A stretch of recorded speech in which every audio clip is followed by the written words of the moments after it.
Hi, friends. Hi there.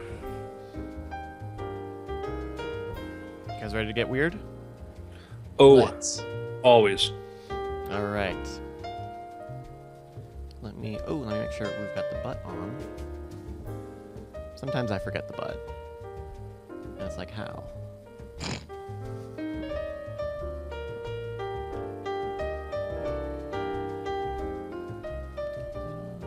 All right. Great. All right. Can I get just a little bit of audio from the both of you, starting with Andrew? Hi, I'm Andrew, and I'll probably be talking at this level right here. Okay, great. And Justin. Hey, folks, it's your old pal, Justin Robert Young, back in your life. Old pals, correct. Old, as in was. And only getting older. Great. All right, guys. I'm going to count you down, and then we're going to go. And then you're going to make it happen. All right? In 5, 4, 3, 2. Welcome to the Weird Things Podcast. I'm Andrew Main, joined by Justin Robert Young. And get used to hearing that name for the last time, I guess, because he's going to get married. I think he has to change it or something. I am. I think we decided we're going to combine them. So we're both going to be Ashley and Justin Paragerbs. There you go. Wow, coming up soon. Get married. Yeah, no, it'll be a week from to yesterday. We are under a week. Less than a week. Next Saturday. In fact, we're gonna have to figure out what we're gonna do about the podcast next Sunday. Yeah, no, it's man, it's a hell of a time. We are in just the maelstrom of wedding prep. We're ending the Contender Kickstarter in a couple hours. There's just plenty of stuff to keep us busy. Mm-hmm. A lot going on there. You know who else had a lot going on? Who?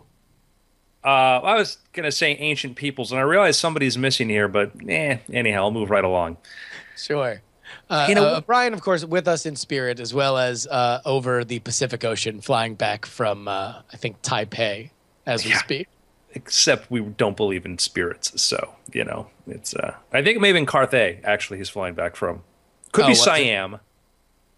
One of the others, or maybe Skull Island. He might have been Skull Island. He might be coming back to present his greatest treasure ever. It's like a sick spider monkey.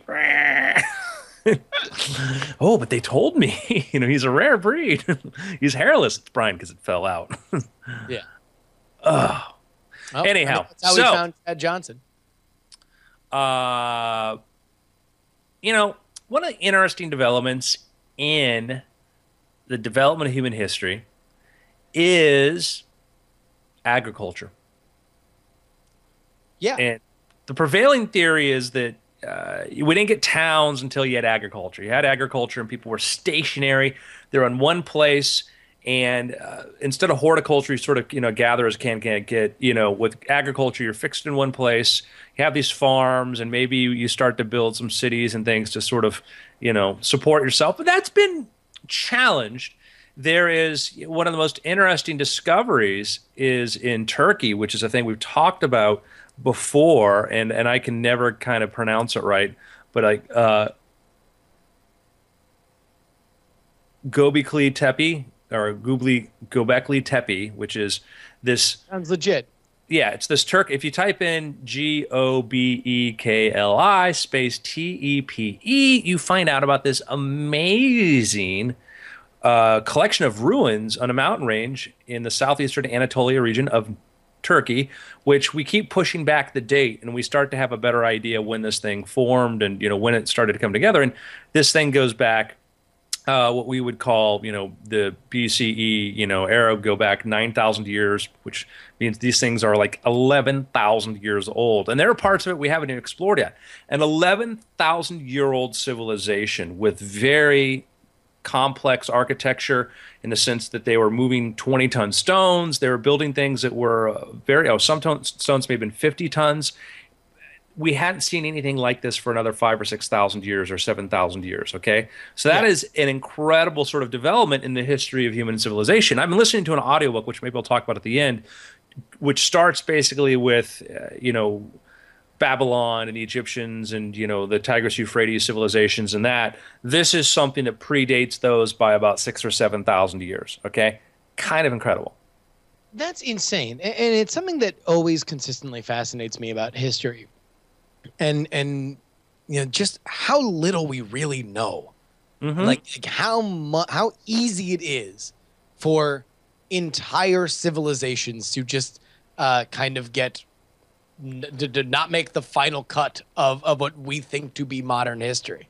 And there are two problems too. Is that one is if we unearth parts of Cairo, we're going to find the older cities there, and underneath there are older cities and stuff that goes back. I mean, we can look at sort of figure out when that region was habitable and understand, no, it was really too dry or arid then, or it was too marshy or whatever. And that's sort of like once we reach that point, okay, probably people weren't here then, up to a point. And that's a big part of Middle East and, where you look at like the civilization sort of started is you find there's this dry wasteland that was once above water and had marshes and then et cetera. But either cities get built on top of each other, or they're in places where they're just not practical. They faded away because now they're underwater. That's another big part of it. It's like so much of where people lived ain't there no more. We've talked about Doggerland, this region between the United Kingdom and Europe that's now the sea. After the Ice Age, after we started to go through the minimum part of the period and we started to have a lot of melt. Well, here is what I'm getting to is another very interesting development. And that is some scientists, researchers in Israel have been looking around a site near Galilee, which is an area which has been above water, below water, back and forth over thousands of years. And they have found what look like evidence of domesticated kinds of grains that date back to 23,000 years ago. 23,000 years ago, there may have been people in that region cultivating crops. So how far, where does that put us in relation to biblical times? Because, of course, when you say Galilee, that's the first thing that I think of is that Galilee is certainly something that is mentioned in the Bible. So when you're talking biblical times, you're going to talk about at best sort of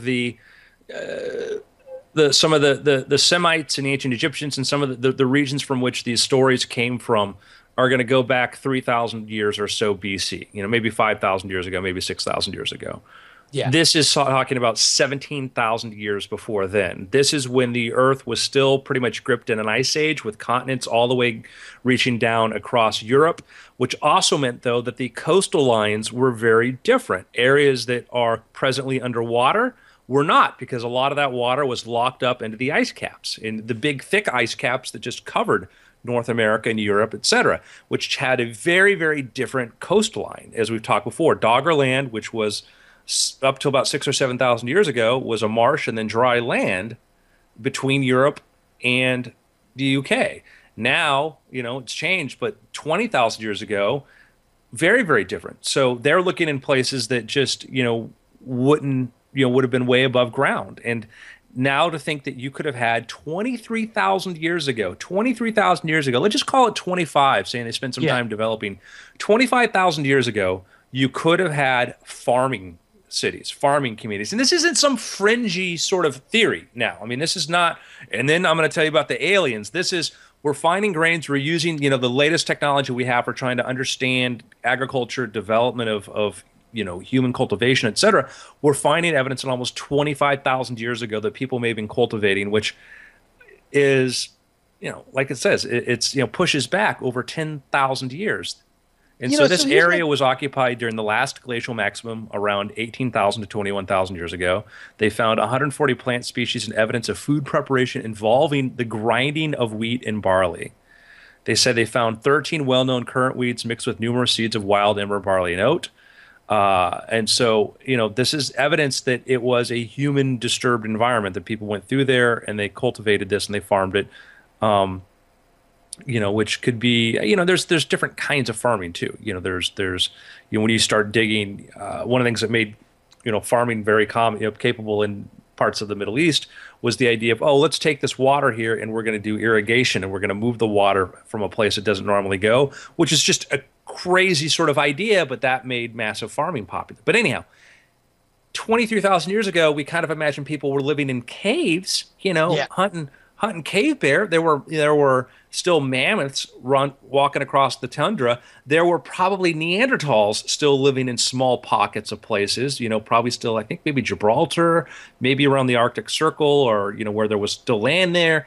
Now we may have had farming communities and people that were building more complex civilizations than we thought. So let me ask you this, because immediately what I come back to is that how hard was it to keep the flickering candle of civilization lit? If what it seems like we are finding is evidence that there was what we would say as the building block of modern civilization in farming, and that was completely gone. And we rebuilt on top of it. Like, A, how resilient are humans? And B, like, this was insanely difficult. Because if we look at how we believe that we would be wiped out as a civilization now, it takes, tremendous acts of God. It is asteroids. It is all this, kind of stuff that would leave us without any trace of our civilization going forward. Here's the thing to think about. When you're a farming civilization, there are certain benefits. One is you're not as vulnerable in the short term towards, the animal threats. You kill off all the sort of bear, at that point lion and things like that lived around you to a degree. You still have to be a little wary of them, but you've sort of mastered part of that land. You have a predictability. Like I know what I need to do this year to have food at the end of the summer. I can have kind of a stable family size. I know who my neighbors are. There's a lot of advantages.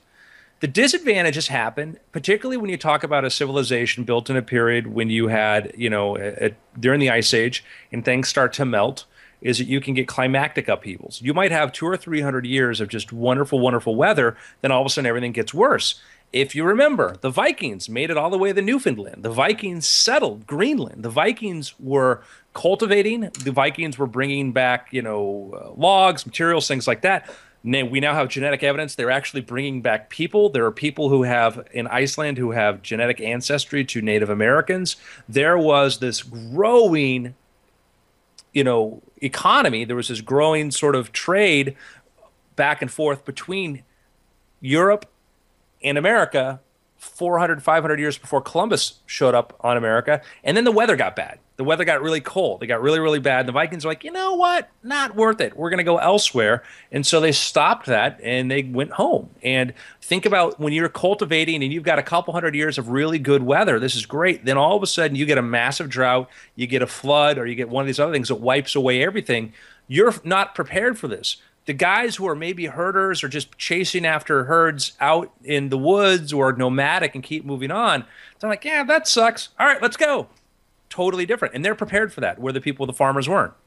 So let me ask you this. What is the secret sauce that allowed us to kind of shield ourselves from those kinds of civilization extinguishing circumstances? Because even in the darkest timeline of what we imagine to be climate change, like I think if another ice age happened tomorrow, we believe that we probably could survive better than the previous generations that were effectively, wiped out by it, right? We would be able to, we could live with it. We might suffer losses, but I don't think that it would be popular thought that human civilization as we know it would be forgotten 300 years after it. Here's the critical factor, and we can look to recent times for this. Let's take two big famines that everybody here is probably familiar with. You have the 80s Ethiopia went through a tremendous famine. Ethiopia, which at one point was such a fertile place, it actually, during the Roman world, was the food basket of Roman civilization. You have the Irish potato famine. And the Irish potato famine, you had people who were very, very dependent upon one particular crop, and there was some bureaucratic influence in there and saying, let's specialize on this, blah, blah, blah.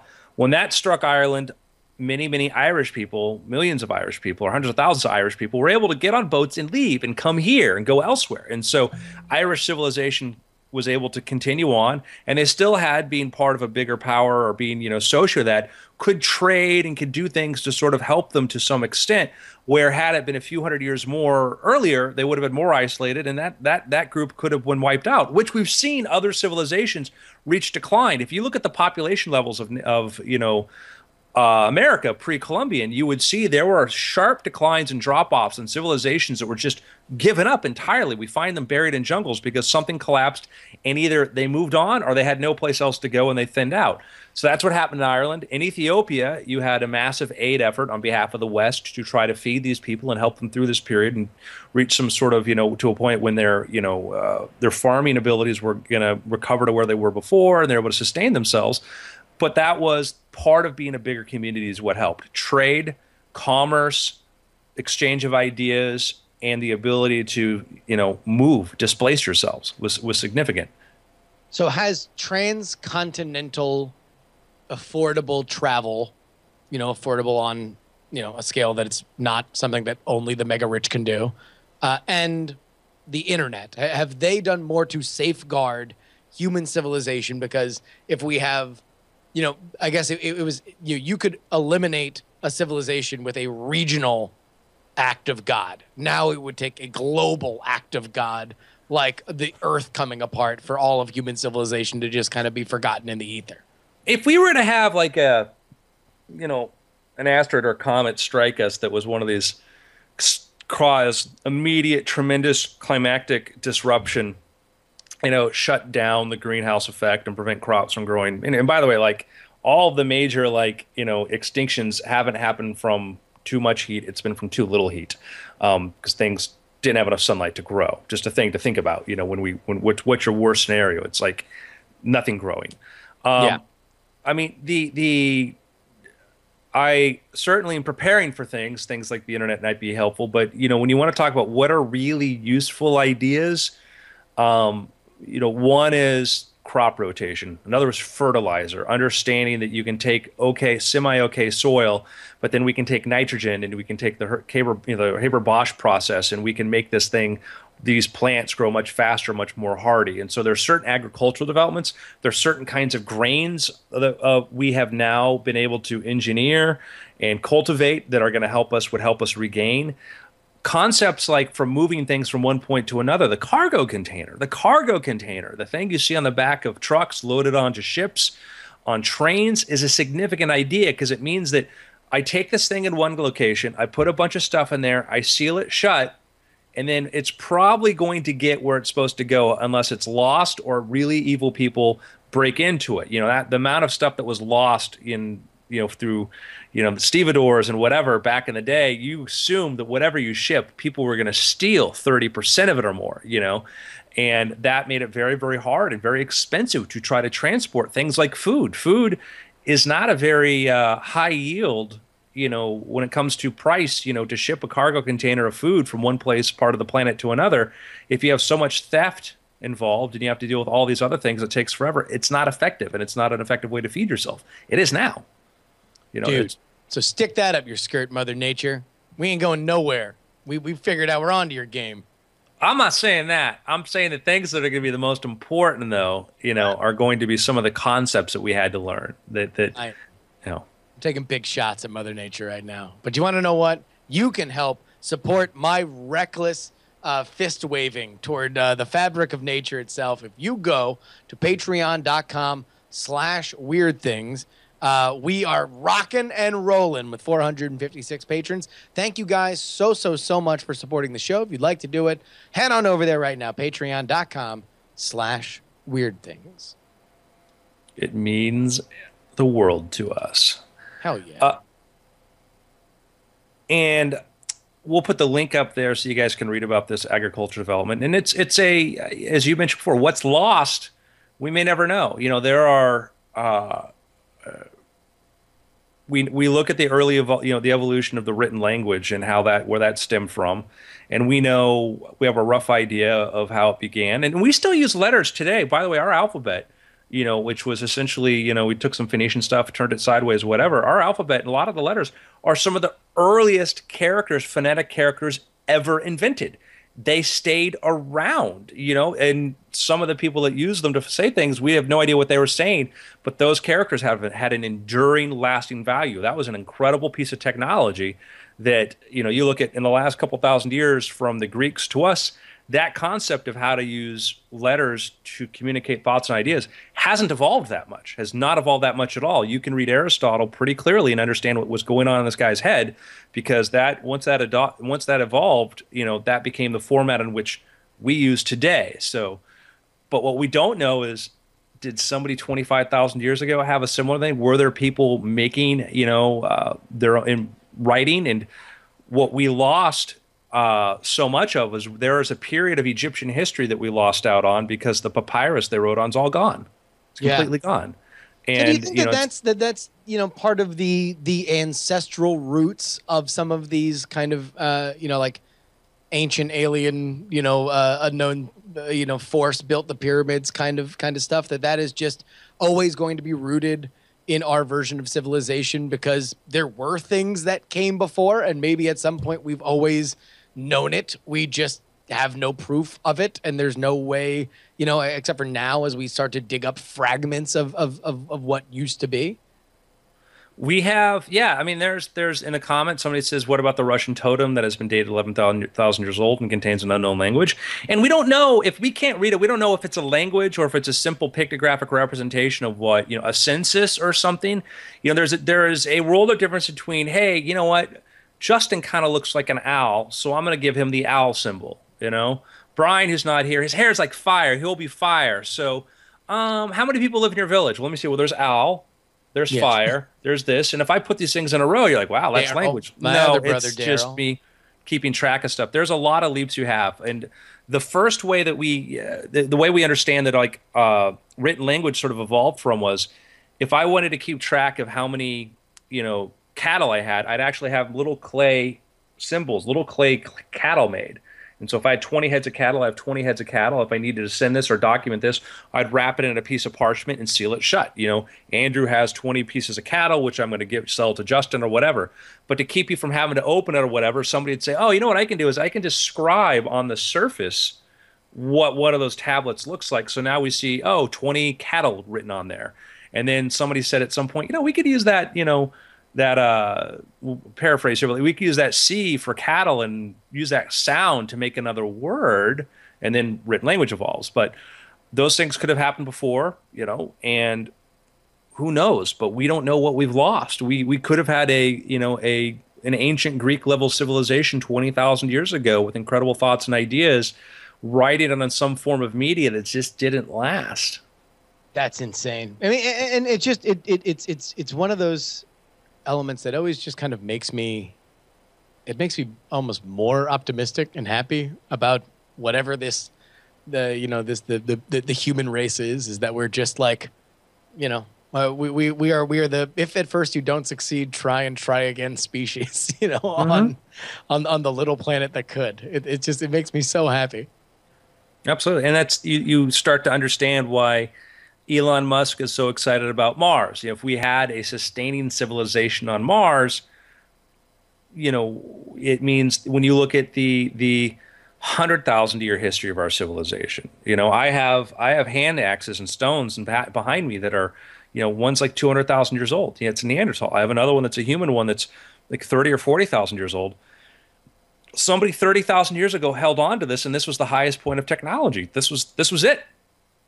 And to think for them to conceive that 30,000 years later, I would be holding on to this thing. Yeah. And we have to think 30,000 years from now, there will be people, whatever, robots, whatever. And there's people overly have this, as we talked before, we try to push back the pessimism that people have when things are getting much better. Things are getting much, much better in the last 100 years, whatever.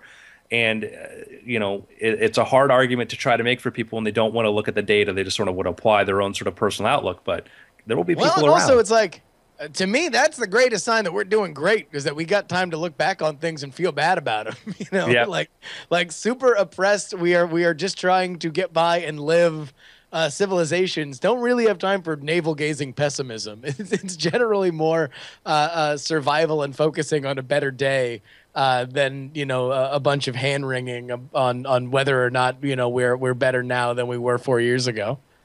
So, we'll shift here. A man in China Mm. 3 days ago found a very special surprise in his living room. China, the Alabama of the world. Care to guess what he found? Where in China? City China, mainland China? We'll say it's kind of probably rural China. Rural Northeastern. China. The Shanxi where did he province. find it again? What's that? Where did he find it again? Or what did he It was in his living room. find something in his living room? Now, all right. So initially, I guess you would think, of course, it is weird things. So the early money's on Snake. Certainly all the animals are trending high in all the Vegas books. But that really wouldn't be. I mean, snake bites man is not necessarily, as the old Chinese proverb goes about newsworthiness. It's man bites snake that is more interesting. So I'm gonna say maybe. We haven't had one of these stories in a while, but I'm gonna say possibly he saw a goblin in his living room. No. Okay. Am I warm, cold? Cold. All right. Then I will say, okay. Maybe it is just a kind of animal that isn't supposed to be around there. How about an alligator? Not an animal. Not an animal. Okay. Let's say he found a 8-bit NES, Nintendo Entertainment System. Getting warmer. Really? So, this dude, and they don't give him a name here, he's chilling out, asleep, relaxing, probably dreaming, Chilling out. Maxing, relaxing, shooting some b-ball outside of the school. No, he's dreaming. It's 4 a.m. in the morning, right? 4 a.m. in the morning. So, fast asleep from, whatever. There's a billion people there. I don't know what all of them do. They've got many, many different kinds of jobs and stuff, right? Sure, yeah. He's woken up by a sound of something loud crashing through his house. Goes into his living room, and what does he find there but a rocket engine? Oh my good God. So apparently there was a launch of a Long March 4C rocket, and when that first stage broke up in the upper atmosphere, one of the pieces maybe fell outside of where they thought it would fall. I don't know. I don't really know. Like one of the reasons we love to launch stuff from Florida or we launch stuff from California is man. We're just looking at his picture right now. Like he is just like your regular schlub, and all of a sudden his house is just torn asunder. Gigantic cracks in the wall as a legit AF rocket engine came falling through. It looks like just a lovely, ranch-style home. Yeah. He's standing there. Things just big thing standing right there, and they told residents don't panic. I mean, yeah, because what's going to fall is falling. They say it's not unknown for rocket pieces to plunge through villagers' roofs. In 2013, debris from a rocket carrying Chinese first moon rover plummeted more than 1,000 kilometers from the launch site, crashing into 2 homes. Holy and if you look smokes. up, all right. So the initial thought is of course, holy poop. That's insane. It would be terrifying if that happened to my house. The second thought I have is, how often does this happen? Subsection, are we better at it than China is? Subsection, as space technology continues to get cheaper, is this a growing menace for every other nation that decides to start putting things into space? So we certainly have a lot more launch experience than they do. You know, they base their rockets on many of them on the Soyuz, the Russian technology, which is very well proven technology. We have the advantage of we do our launches from, let's say, Florida or California, which means that we can send stuff out over the ocean. So, by the time it reaches orbit, if anything's going to fall down or drop off, it drops off in the sea. Or Oh my Lord. we can just use the entire, middle part of California, Nevada, as ranges. And remember to think about how much area do you need when you launch a rocket around you? Think about the distance the rocket travels up into the sky. The International Space Station goes up 220 miles. And assuming that something fails to reach orbit, it's going to fall down maybe 220 miles on either side. Okay? That's a way to sort of look at it, is to say that, like, depending on how high it's going to go, if you're just doing a very low altitude launch or something, once it gets outside Earth's orbit, you're fine, and the speed it's going to go is just going to burn itself up when it gets to that. It's the first stage. You just want to figure out where's that first stage going to crash. Oh my So God. So yeah, as we see in the chat room, people they launch inland. They're launching the same with Russia. Russia just launches the stuff in the middle of Mother Russia. That's where they land their stuff too. Their farmers, their farmers are expecting, Soyuz rockets to launch down, and Russian astronauts are, given knives and instructions on how to fight off wolves. like, so I guess there's really no way to predict like where it's going to land, right? Well, you have, like, understand, like, they can have this sort of area in which they think things may fall, even given, like, if total losing complete control. One of the reasons they blow up rockets when they go off course is because you might have a launch window or an area which you think it can land in. And if you don't want that rocket going, 1,000 miles an hour in the wrong direction, it'll fly outside of there. So you just press a button and blow it up. But you can have an area that you can predict it. But in China, what they kind of say, well, there's only a 2% chance it'll hit a house, and that might be acceptable. Yeah. We're using a different math here, is what we consider acceptable. They've hit quite a few houses, and we've had, listen, we've had military jets and other stuff slam into houses and the house developments, whatever. We are not at all free from mishaps at all, but we do approach it slightly different, though. We have seen that there is a difference between American commercial airliner mishaps and certainly fatalities, and those that are outside of America, and that America, let's call it the West. We'll say Western reaction to that. Western.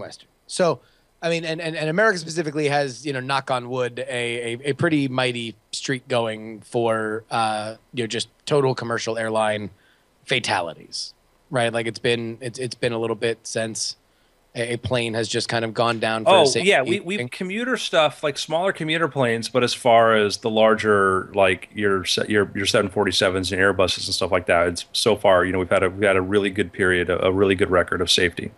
And that's kind of been past, it was like the mid 90s with like the value jet stuff, and then there was the one right after 9/11 that crashed in Long Island or Queens. Yeah. But then past that, we've been pretty good.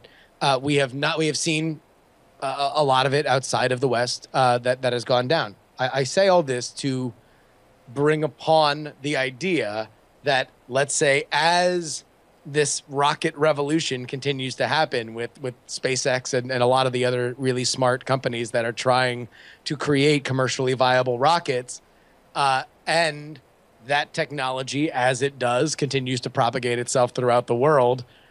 Like, is this just going to be more and more of a thing? Like, will we develop international standards? Is that something that we're going to have to, care about? Is death from above going to be something that is more and more of a reality to people? It's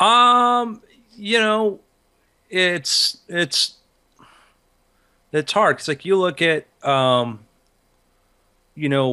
our last two manned space programs, the Apollo and the shuttle program, have all lost people. They've all lost people, at launch or in reentry, what have you. And that's that's kind of a scary, I mean, that's the reality of trying to figure these things out. And then, where things fall, there's a reason why, we do our space development in places like Mojave, or, when SpaceX was testing its Grasshopper, they just get a big ass plot of land in the middle of nowhere in Texas, with just a bunch of cows watching. And, you try to minimize that as much as you can. But even then, you have Virgin Galactic had a fatality with its, Spaceship Two. And as far as, right now, we want to try to minimize what happens on the ground. And, I think it's a numbers game. China is a big place, and it's a very densely, even in places that aren't, it's been growing. And so I'm not aware of it hit property. I'm not aware of any fatalities yet. So,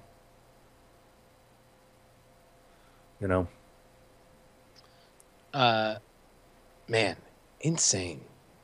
And I certainly hope that we're not that we're not in a situation where we are looking at more of these kind of mishaps that are on a different level because because of just the greater technology. Yeah, I mean, the more things we put up in the sky, the chance that something's gonna, things are gonna fall back down and crash into the earth. It's a numbers game. It's like more cars on the road. So apparently the last major fatality for an American airliner was Colgan Air Flight 3407. 50 fatalities and one on the ground in a flight from Newark to Buffalo, which, geez, man. That's a real regional puddle jumper too. I mean, that can't be more than an hour flight. I mean, that's a drivable. Yeah, that's just saying that the ones we've had have been the commuters. And even that was 2009. Yeah. And it's just one of the things that's helped tremendously here is that the FAA wisely adopted a thing that you talk about counterintuitive. And I've mentioned this here on this podcast, but I'll say it again. If you're a pilot and you experience some sort of abnormality when you're flying, you're going in for a land and the rudder doesn't respond the way you think it should, you used to be very afraid of reporting that because the airline, I mean, the manufacturer did not want it to be their fault. They wanted to blame the pilot. They wanted to say that was pilot error because if there's some sort of manufacturing defect, that can cost them tens of millions of dollars. And the airline, facing the risk that, well, if it turns out to be nothing, we're shutting ourselves down for a couple days, and that costs us millions of dollars, right? So there was this fear if you're a pilot, because if you reported it and you were wrong, then they would come down on you, and not in direct ways, but it would make your life very difficult.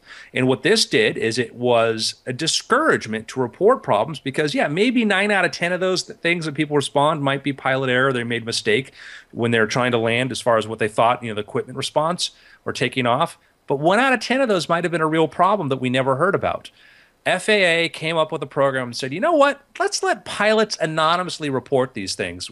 These people, they're educated, they're trained, we trust them. We don't think they're going to really necessarily abuse the situation that much, and, if you in there, you can think of malicious ways in which, they might want to because they want to shut an airline down for union negotiations or some stupid thing, but it far outweighs, the advantage far outweighs the risk of it being abused. They came up with an anonymous program for pilots to report when they're experiencing things, things that seem like deviations from how it should behave. And that was a big change. The number of people reporting incidents went way up. And now what would happen if you had 2 different pilots and 2 different kinds of airlines, but same craft telling you, yeah, this responsive rate in this situation doesn't seem to work, alarm bells go off. And that has been a big, profound change in the way aviation's, worked in the United States. In other countries, they haven't necessarily enacted this. And part of the problem, too, is some of the pilots, when you look at a lot of the major air disasters where we suspect pilot error, it's not as rigorous as here as how you become a pilot. You can get a lot further and sort of, kind of buy your way into that seat. You still have to go through training, but not all those people who qualify there would qualify in countries with more stringent standards. So you have people flying planes who probably shouldn't be. And your ground crew, the people repairing them. There are great people there, but there are also people there that, not as qualified. So the higher standards you hold people to, You know. Absolutely. Just to put a button on the Colgan crash, the National Transportation and Safety Board did say that this was pilot error. The issues that we've seen time and time again, unfortunately, has taken 50 lives for us to focus on additional attention that these issues have not been addressed. The pilot's complacency and confusion resulted in the catastrophe. Without getting too into the weeds on it, it was an issue that they had a solution for and did not take that solution. But you guys can go ahead and look it up. Pilot error to blame in deadly flight accident last February. A story from February 2nd, 2010. And you'll hear scary stories about, you know, a pilot with a co-pilot and watching, you know, letting the co-pilot take controls, you know, and watch them reach for the wrong control, you know, and stopping them, you know, and these things happen. But there is also sometimes a bias though towards trying to blame a pilot without an explanation because there are forces at play there, and that's probably one of the things in testing military aircraft. Is that these contractors who have billions of dollars on the line do not want to take the blame for something that may be their fault. And we've had problems with one of our latest aircraft systems where it turned out that at certain points the oxygen flow was decreasing to the pilot and could cause then that would cause pilot error. They blame it on a pilot like, well, they can't breathe and can't think. I think that's a design flaw. Maybe, just maybe. So, but feedback, information, that's the same thing we talked about. How do you prevent the wiping out of a civilization? Flow of ideas. Keep these things flowing back and forth. How do you prevent disasters? Information, back and forth, understanding how to figure this stuff out. Absolutely. Justin. Yeah. I want to send you camping. Okay. Do you like to camp? You know, it's not my favorite thing in the world, but I've certainly had a lot of fun camping. I'm telling you about a pristine, beautiful, lush Yosemite Valley, okay? You've got waterfalls, mountains, greenery. You've got trees. This is just something out of just, you know, one of those tacky paintings people put on their walls with all the lush colors. Right there, beautiful mirror-like lakes. Interesting. Okay. Yeah, no, I'm into it. I mean, this is... What about for a honeymoon for you and Ashley? Sure. You want to know what? That sounds great. She's far more into camping than I am, so I think she would very much enjoy it.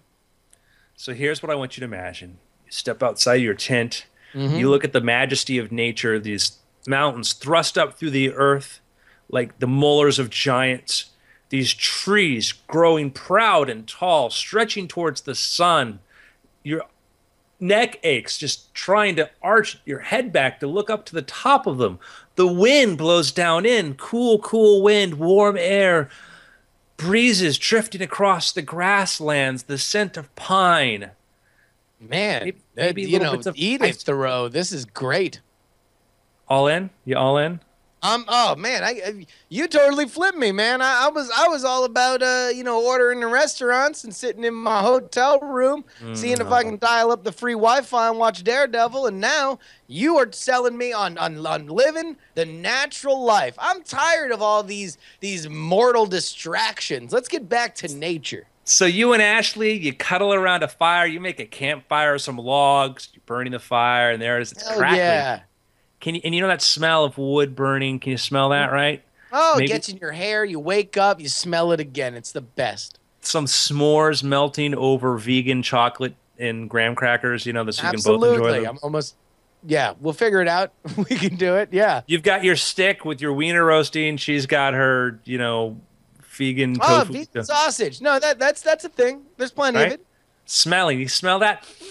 It's nice. It's growing, you know. It's such a serene thing. You're leaning back there in your little lawn chairs. You got your arm around her, and you're looking at the reflection of the sun setting and the moon rising into the lake. And two little squirrels pop up. Little adorable guys. That. They're like, hey, neighbors. Is this awesome? Sorry, say that again. Two little squirrels pop up behind a rock and like, hi, neighbor. Oh, yeah. No, I mean, it's very odd that the squirrels are talking, but I mean, maybe like, yes. They're not talking. They're just sort of, you know, just there. You know, and they're like, and they're fuzzy and they're cuddly, and and they scamper up into your lap because they smell, ooh, that melting marshmallows just dripping down over Sure. the edge of the graham cracker. I mean, now is where I think it might be a little weird. Like I don't want the wild animal in my lap. But I'll try to shoo it off as gently as I can. So you gently brush the edge of the squirrel's fur, Yeah. and then it bites you. Oh no, this And then this one isn't. bites Ashley in the face. It's really not Oh, this nice. isn't good either. No, we don't know where these squirrels have been. Oh God, I mean, like now we got to go to civilization, right? Because there are definitely some wild ass squirrels that have bitten us. Like I don't think that we should leave. Probably. All right. So I'm the nearest country doctor you find. All right. So I roll. We go. Oh man, Ash. I think I remember we saw an old country doctor just a few miles up the road. Let's put out the fire and roll on up and let's go see the country doctor. So that's what we do. We, poof, poof, get out of the car and we roll up upon your genteel cottage. Knock, knock. Yeah, doctor. We have an emergency. Well, hello. Oh my God. All right. Yeah, wait. I- What's going on, doctor? We got bit by some squirrels. I can see that. I've got good news for you, though. Okay. You were probably worried about rabies, weren't you? Weren't you worried about rabies? It was a top concern for me. I wanted to make sure that we could get a shot or something immediately. Oh, when I was a boy, it wasn't a shot. It was a bunch of shots. It was a barrage of needles into your belly over and over and over again, like a little human pincushion. And maybe we got it. Hard to tell. Okay. No rabies for you. Hey, that's great, Ash. I mean, no more of those needles. We don't have to worry about that. So, if it ain't, I mean, but we could probably just get these cuts cleaned out and put some ointment in them, and we'll be good to Well, go, right? just a second. Now, Yeah. you may have heard the stories about a couple years ago. We had the hantavirus, right, out here. Okay. Sure. 9 people got sick, 3 died. Uh, people were actually, were you out sleeping in tents and stuff? We were actually, yeah, we were out. It was a picturesque night, and the trees were so tall. I had to strain my neck to see the tops of them. Warm air, cool breeze. It was really just great. But you brought your own tent, right? Yeah, pretty sure. Okay. You know what? Hantavirus was more from like stationary tent cabins where mouses went and made the little mouse droppings and people breathed it in. And clearly you got bit in the face by squirrels, which makes me think it's not hantavirus. So All good right. news if you Okay. were worried about hantavirus, you don't have it. Nice. Okay, so cool. So no hantavirus, no rabies. I mean, this seems like an open and shut case, Doc. Why don't you go ahead and ointment me up? Well, just a moment there. We have had 2 victims, 2 dead squirrels we found, and then a sick young man who have the plague. And we kind of think that's what you have. You have the plague. Like the plague? I mean, it's not a happy plague, Well, I mean, like the ring around the rosy pocket full of posies plague, like the Black Death plague. We're in like that family, yeah. I mean, if you guys were medieval villagers, you're kind of, you're dead. We're my throwing you onto the God. cart and burying you. Yeah, she got bit right in the face. Is it worse for her because she got plague face? I mean, it's gonna spread throughout her body, so I don't know how much I would really How do worry you about the solve fact. the plague. The plague has kind of been around and kind of sticks around, and sometimes it gets more violent than ever, and although it's like bacterial. Listen, the good news is that you're tied to history. This outbreak we have here, What? it might be. That's the good news. Well, this was tied into what may have been, we think it may have been tied to an outbreak that happened in San Francisco around 1900. So, you Okay. know. All right, Doctor. I do appreciate your big view historical perspective here, but let's just get down to brass tacks. I've got the plague. My fiance's got plague face. How do we cure ourselves? Is there anything we can do? Well, the most important thing is protecting everybody else. Something's coming. Oh my God. I can feel it. Is this from me? Where the hell was that from? Oh God, it was. Never mind. Sorry. Go ahead. Something's coming. It is. Go, go, go. Sorry. I mean, we're gonna like give you some antibiotics and some fluids and stuff, and however we treat bacterial sort of infections, and if you're healthy, then it's gonna be like a really, really, really, really bad flu, that you might survive from.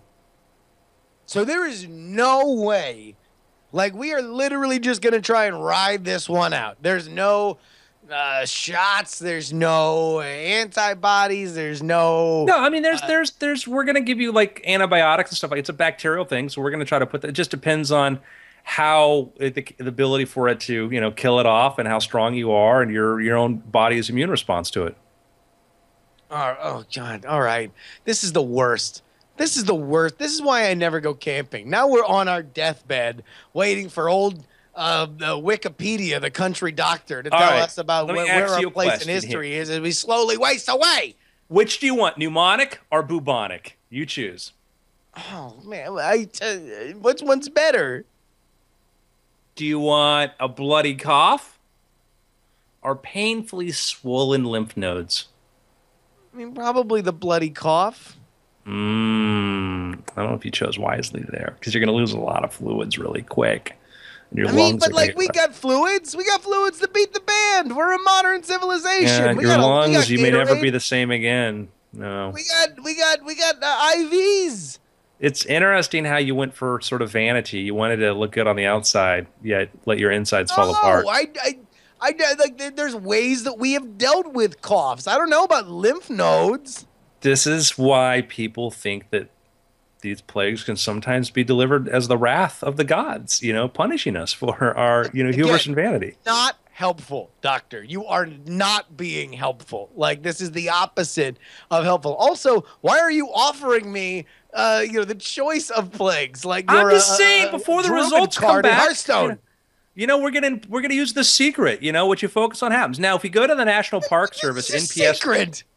If we go to the NPS, I read a lot out here. If we go to the NPS.gov, we can find the headline of an article, Plague in Yosemite. Plague is a rare but serious disease that humans can contract from infected rodents or their fleas. Blah, blah, blah. And although plague is a non-native disease, it's widespread in much of California, including the Sierra Nevada mountains and foothills. In a typical year, the Centers for Disease Control and Prevention report about 5 cases of plague in humans per year. However, during 2015, the CDC has noticed an increase in the number of cases in the western United States. There are 3 main forms of plague: bubonic, septicemic, and pneumonic. Generally, the initial symptoms of plague develop 2 to 6 days after exposure, include nausea, vomiting, fever, chills, muscle aches, headaches, and weakness. And I want you to know, a lot of our listeners right now are experiencing that. Bubonic plague, the most common form, is characterized by swollen and tender lymph nodes, sometimes called buboes, in the groin, neck, or armpit. In septicemic plague, plague bacteria infect the bloodstream, causing high fever, fatigue, weakness, and bleeding disorders. Pneumonic plague is an infection of the lungs that can follow bubonic or septicemic plague or occur directly from inhalation of plague bacteria. Patients with pneumonic plague have difficulty breathing, develop a cough, and may spit up blood-tinged saliva. So there you have it. Don't worry, public health officials and park staff work together on a regular surveillance program. They don't argue, guys. They don't argue. They're a team to monitor rodent populations in the park for the presence of plague-carrying fleas. They actually count them one by one and give them little blood tests. They have a little van they pull up, and little stretchers that they put the little rodents on, and then little tiny stretchers for the fleas. The park also has signs posted in campgrounds and comfort stations and bulletin boards to increase awareness of plague. So that's good, guys. We have signs.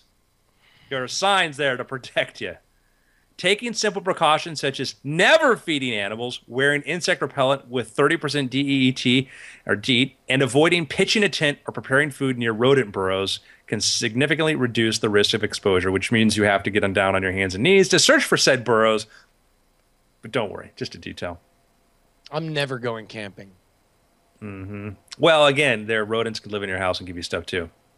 I'm never living. I'm taking a jetpack away from here immediately. I'm going to stay in the air forever. Well, let me tell you about Space Plague. What was that? No, I don't know. Space Plague?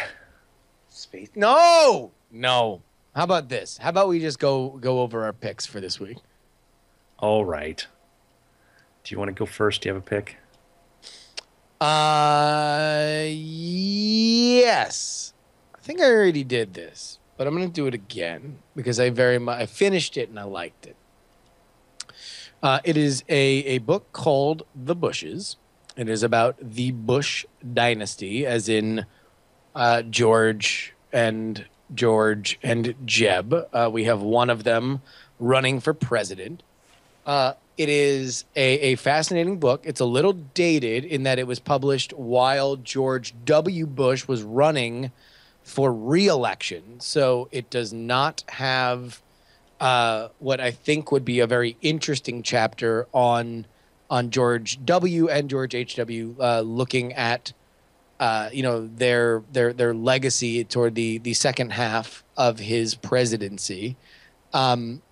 But it is very interesting if you are to follow the campaign now, specifically with Jeb Bush, and you look at people that are supporting him. The one thing that this book makes very, very clear is they are a political and American dynasty. However, they're not really rich. They are all individually rich. They are not institutionally rich or family rich. They don't really have enough money to kind of live in the way that like the Rockefellers or the Kennedys could live on family money. It's a really interesting and fascinating book. Whether or not you have opinions on the people involved, they are a fascinating family that has been involved in so much of American history, both in terms of industry as well as politics. Just even the career of George H.W. Bush is something that I think is really, really fascinating, especially considering where he is now as just this kind of a political grandfather who likes to celebrate his birthdays by jumping out of planes. Very interesting stuff, very cool stuff. I would very much recommend checking it out. The Bushes. So, Justin, I've been listening to a story narrated by one of my favorite audiobook narrators of all time, John Lee. Oh, yes. Hey, John Lee has done, I think, a lot of the Peter F. Hamilton books. He's just got this gravitas, this the way that he speaks that's just so authoritative. He's done the Ken Follett books, Fall of Giants, Edge of Eternity. He has done, let me see some other things he's done, I think, that are familiar with Alistair Reynolds. Sometimes if he near Abyss Beyond Dreams, Peter F. Hamilton, if he sometimes narrates a book and it's sci-fi or whatever, like Pandora Star, loved the way he did that. I'll just get it to listen to him talk because, he's got a great one. Well, now he's narrating a story. It's really cool. It's about several civilizations and their rise to power and their fall and the different individuals that go back and forth. I mean, the different individuals who, the archetypes you see, the rise of kings, the rise of chieftains, the development of, an incredible, comprehensive world-building story. And it's extremely detailed because it happens to be the story of how our modern civilization came about, starting with this book, History of the Ancient World, From the Earliest Accounts to the Fall of Rome by Susan Wise Bauer. It's an audio book on Audible. It's 26 hours and 26 minutes. And then she continues on. There's another book that follows, the history of the medieval world and then the history of the Renaissance world. I'm really enjoying it so far. It's hard, to do something where you're talking about people we knew very little about, like Gilgamesh, separating him from the fact and fiction. But she's done, I think, a wonderful job of building up this history, starting with, the last 6,000 years or so, when we started to get written records and we could start to understand what people said and not just look at fragments we found in the ground to sort of see their artifacts that said something about them. So that is awesome, and I think that is also a great. I love nonfiction in audiobook, because at times the best nonfiction can be the most impenetrable nonfiction.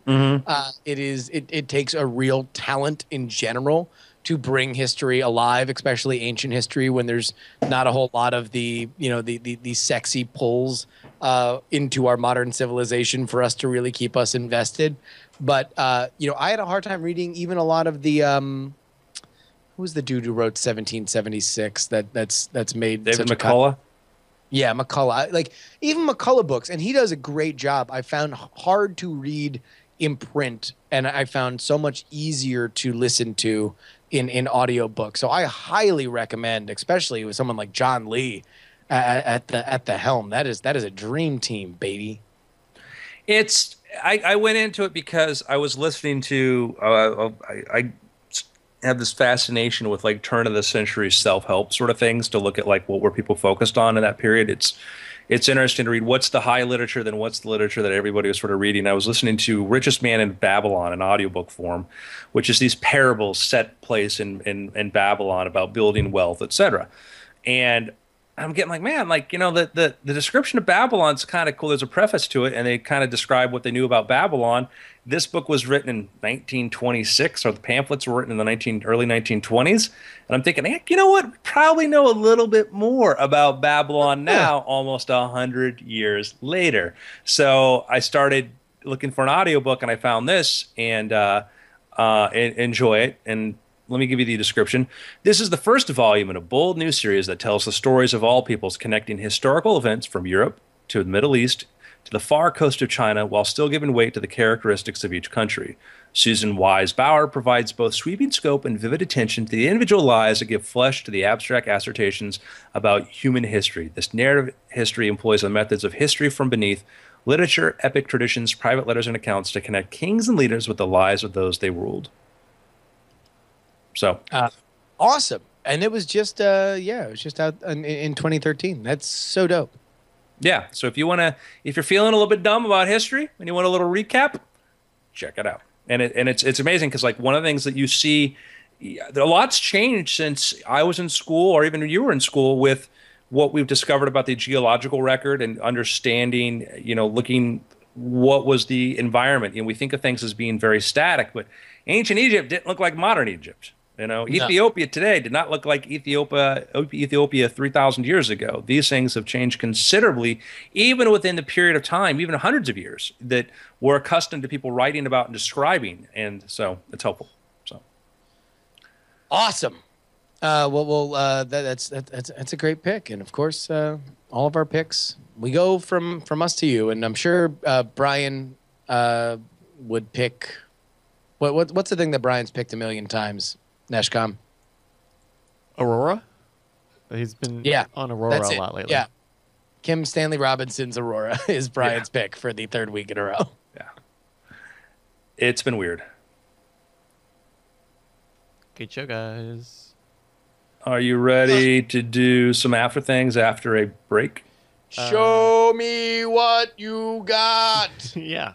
Yeah, I'm in. Yeah, take a break.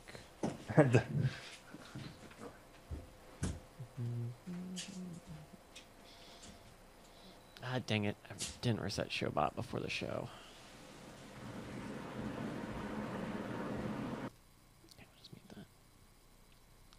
I like what you got.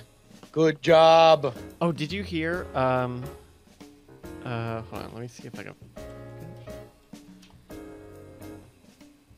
Oh, this.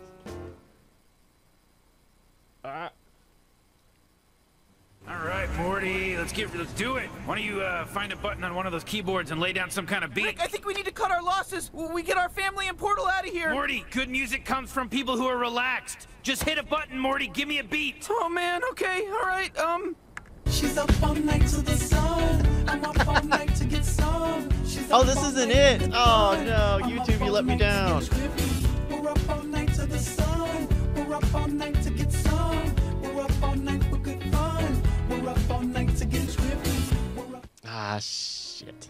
Get Swifty. Get Swifty. Let me see if I can find it on SoundCloud, because someone made a real... Take a shit on the floor. I'm just a bulldog. Oh, maybe this is it. Yeah.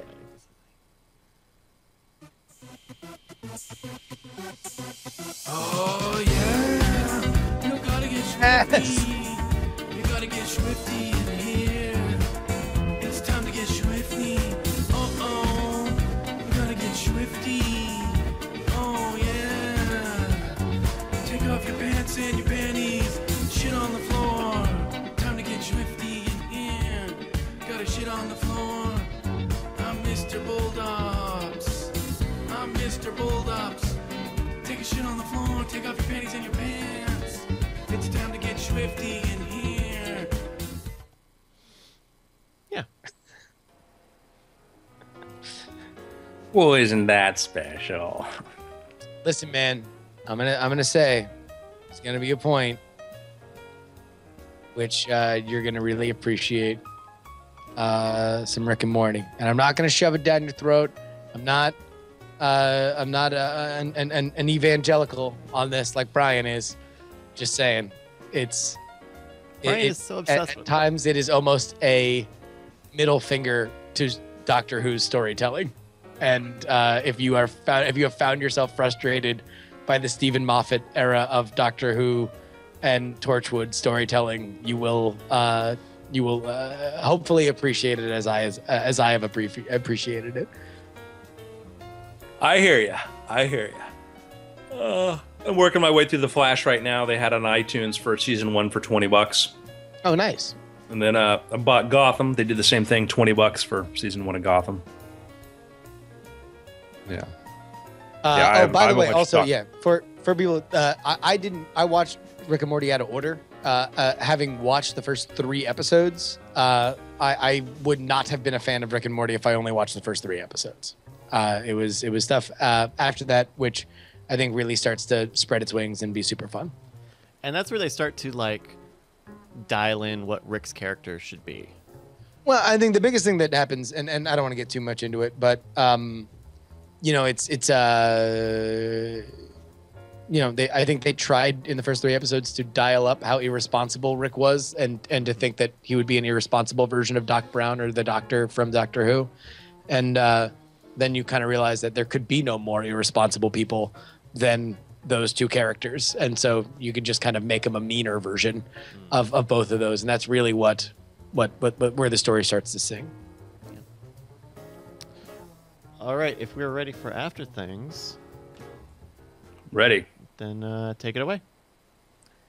Welcome to After Things, the show that comes after weird things. I'm Andrew Main. I'm Justin Robert Young. Justin Robert Young. That name may sound familiar to you folks. Oh, the reason really? is this. I mean, yeah, he's the co-host on the show and has been so for years. But that's Yeah. not the reason why he may sound familiar to you. Oh, good This- job. Why? This is the same Justin Robert Young, which is part of an incredible team that has released one of the most successful card game Kickstarters ever. And pretty impressive. They started off trying to raise just a couple kids with stars in their eyes in the hopes to raise $15,000, which I might point out is kind of above the median wage of the rest of the planet combined, but $15,000. And here we are right now with 3 hours to go. $15,000 is a lot, Justin. It's a lot to try to raise for a card game, and you got 3 hours left. Are you, number one, going to make it? And if not, likely so, how far did you fall short? We are going to make it. We currently have, here, Nesh, if you can bring it up again here for everybody, $1,000. $13,000. That's great, Justin. I would call that making it two. It was 100,000. 38,173. So 138,173 is where we're at now. We got 3 hours left to go. If I were this is some sort of glitch, right? I mean, this is some sort of they screwed up on Kickstarter. They inflated the values, whatever. Because you guys are just trying to raise $15,000, which was a very lofty goal that I know that you were uneasy about making. And then it's kind of cruel. It's kind of cruel to put this almost $150,000 figure in front of here, 10 times what you wanted, and say, "Oh yeah, this is how much you raised." That's just kind of mean. Well, we've got top men on it right now trying to discover what's happened, and all signs point to the fact that we literally have $138,000 and change and counting coming into our coffers for this game. So that's no joke, Andrew. That's for real. Well, huh. Well, isn't that a piece of cake? Yeah. Wow. It's great. I'm reminded of about a couple years after I got out of high school, and I went back and I was hanging out with one of my brother's friends. And he's like, so will you still do magic? Oh, yeah, I do magic. Oh, really? How's that going? I'm like, well, I headlining on Norwegian Cruise Lines is my own show, and and I mean, do you like call bingo? No, I just do the show. Like, well, what do you get paid? And I told him what I get paid, and I could see the disgust on his face, because it started like, how are the magic tricks going? Like, are you still doing that, loser? I'm like, oh yeah, no, I travel the world and I get paid way more than you do to entertain people and only work 1 day a week. It worked out pretty well, I'm that guy right now, Justin. For those of our audio listeners, I'm making a disgusted rat face with my nose, just angry that the world would do this injustice, that all of your hard work, and although I did pledge, I was one of the first pledgers at 150, I had to point that out. But still, contempt. And by the way, contempt.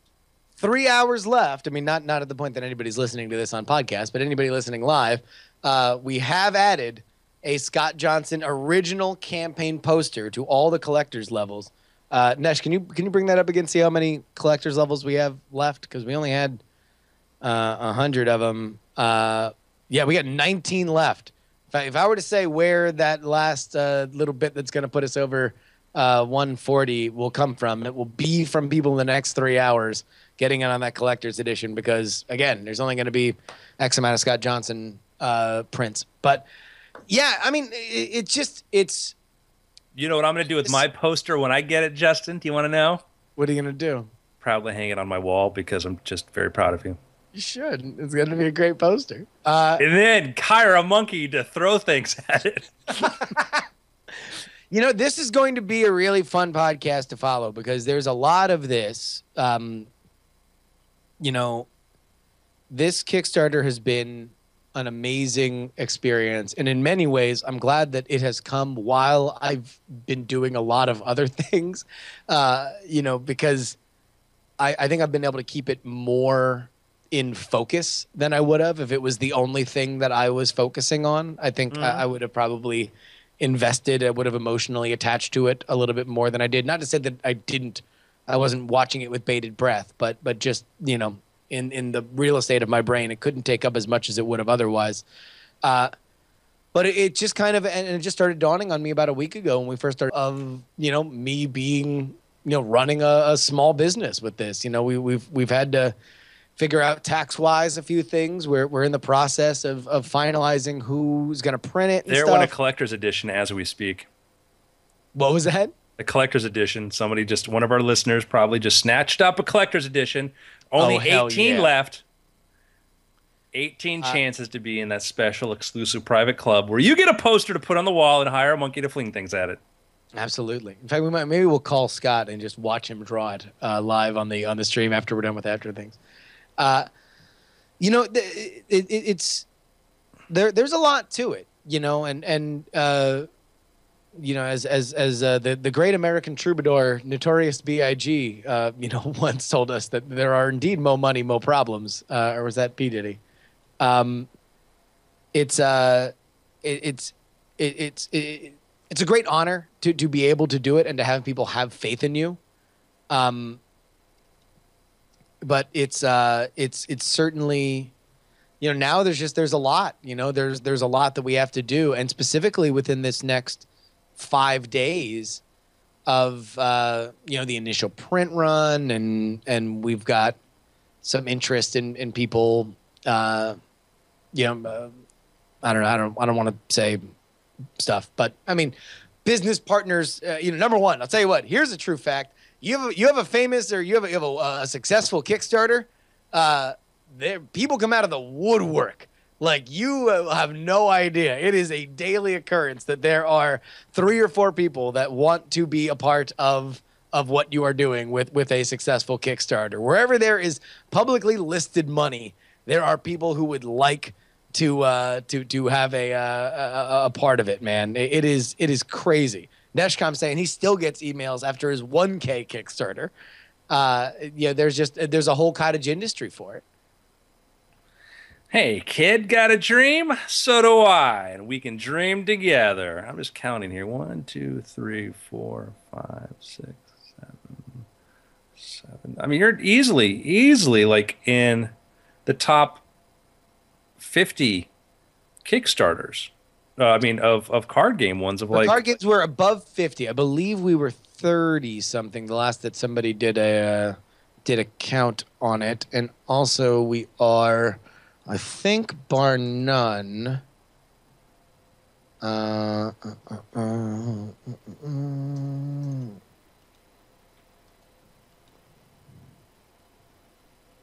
And you're up there with like known sort of card game studios and creators and stuff like that, and to be coming out of nowhere, in brands and stuff. It's incredible. It's absolutely inspiring. And I'd like to talk with you about, what did you do right? What did we do right? Okay. I'll lay out first.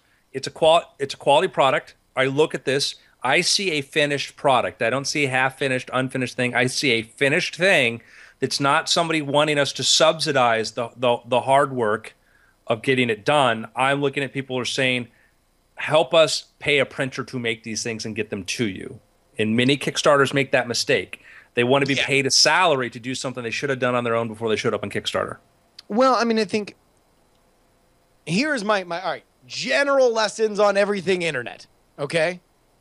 Don't do things that you would be frustrated by, and understand where you're deluding yourself to do things that you would be frustrated by as a consumer. It's the same thing with podcasting. There's a reason why on all of our podcasts that either we have not taken advertising, or when we've taken advertising, we've wanted to make it interesting, fun, or informative for the listeners, because we want that to matter, because we can have a choice there, and the money wasn't really gigantic enough for us to just totally sell out and put a straight ass billboard on any of the things that we've done. So we can't even say with a straight face to our listeners that, hey, at least it's subsidizing what we're doing and making us more free to create the content that you guys like. So when it came to the Kickstarter, we've all backed Kickstarters. We've all got very notable frustrations with backing Kickstarters. And a lot of those they take forever. They're overpriced. And you may not see the return on investment at all. So what we wanted to do was have a final thing. We debated not going to Kickstarter with it and just putting it up as a pre-sale, and ultimately decided to do Kickstarter just because it would give us a higher quality version. We would able to if we hit the goals that we wanted to hit, we'd just be able to create a better product and create more seed money to kind of get things going further, faster, and that's exactly what's happened. But a lot of it, even now, our goal is like it will be a cold day in hell if Christmas comes around and everybody who is backed doesn't at least have it in the mail and it's somebody else's fault, like the post office, and not ours, that people don't have it. Like, we want to get these things out ASAP, and this money gives us the freedom to kind of make sure that we don't run into some of the problems before. But the biggest one is the game's done. we already have the game. The game's ready to roll. You know what happens a lot of times, and this was a pre-Kickstarter thing too. Like I knew I took a writing class, and he found out that one of the guys in the class found out that I'd made a little action movie and gave him a copy of my book, and he decided that he wanted to be a filmmaker. Not a guy that really studied film or had a lot of insight into film, but very much wanted to be a producer. Which is actually the perfect ingredient to become a producer. So he and another friend went out, and the guy wrote a screenplay, wrote a script, and then they raised money. They knocked on doors, talked to grandmother's friends and all that. And they raised some money to make this movie. And the next time I go to, they say, "Hey, we want to talk to you." I'm like, "Okay." I show up, and there are 2 BMWs in the parking lot. I'm like, "Well, that's interesting." These guys were driving crappy cars before, now they got BMWs. Well, they went out and got leases on really nice BMWs because, that's they figured they should do. They're producers. And, one of them justified it to me like, "Oh, yeah, we got this. But you know what? We can use it to record sound in because, one of my film teacher pointed out that, cars are the most soundproof things you can have." And I'm like, "Well, the windows inside of a car reflect sound back at you. The purpose of a sound booth is to absorb sound, not just to insulate you from outside." And then this, not hearing you. Anyhow, they went out and they had, they raised $30,000 or $40,000 from people, and they just started paying themselves salaries. And then they went and they actually made a movie, and they, begged, borrowed. They were very good at convincing people to do things for them. And they shot stuff, and it was not a good movie. Not a good movie at all. They brought me in like, "What could we do to fix it?" I'm like, "Time machine?" It was one of these things, once they had this massive money, they looked at it differently. And Kickstarter, that happens too. We've heard these horror stories. They see this big thing like, "Man, there's a bunch of money here. I've never had a bunch of money. You know what I'd like? A bunch of money, and we gotta ship this thing out. Yeah, if I had a little bit bigger apartment, I could have some extra room to package this because it's gonna help, it's gonna do this, and I need a new computer really to finish the Photoshop on this thing." And the next, that money starts getting spent. And on top of that, the bad math. People do bad math. They don't, if you don't know how to do a spreadsheet, don't do an effing Kickstarter, okay? Don't start on a Kickstarter until you can do a spreadsheet and you can type in those little costs and see what happens. Or if Andrew's seen my spreadsheets, I should not be doing a Kickstarter by myself. I need other people to help me out. Like it is a bad news bears unless you have people that you can trust and enough to do the do the back end double checking on it. I'm not going to name names, but I have a friend who I work closely with for years, and once I opened up one of their spreadsheets, I had to explain to them, you can make that box affect that box with a formula. It's not just a place to hold numbers. Yep. True fact. Somebody we know. But naming no in names. any event, you partnered up with other people who are really, really talented. You didn't just go to your friends and go, "Hey, let's go do this." You sought out alliances with very talented people, and that's, I think, an important ingredient. It wasn't just like, often we have people who are enthusiastic about an idea, but they're not going to bring anything to it. They're not going to bring anything to it other than they want to be part of it. Well, there's a difference between dreamers and doers, and ultimately doers are kind of more important, which is where I think sometimes that we tend to have these, kind of gut wincing reactions whenever you get these arguments of like, "Oh, the dreamers. We need to be making dreamers more, and we need to be making people that think of the stars." And it's like, I mean, yeah, like that's cool. We all love thinking about big ideas. There's a lot of people that think about big ideas. There's a very, very, I will take, and luckily I found a lot of people that do a lot of both, but like, I'll personally have on my team somebody that just makes a thing, man, just makes a widget. I'll take somebody that figured out how they could buy netting from China and a ring from down the block to make fishing nets at 30 cents so they could sell it for $5 over somebody that might have the most brilliant concept in the world but has no idea how to make it a reality. Because especially when you get into this level, man, if I didn't have a squad around me that was as focused as I am on taxes, LLCs, where our tax ID number is going to come in for pre-sales, whether or not we need to talk to a lawyer, whether or not, the manufacturing cost is going to be different. Okay, so it's going to be cheaper in China, but we get a tax write-off in America. Also, let's think about the fact that the Chinese shipping routes are almost impenetrable in October and November because everybody's ramping up supply for the Christmas season retail.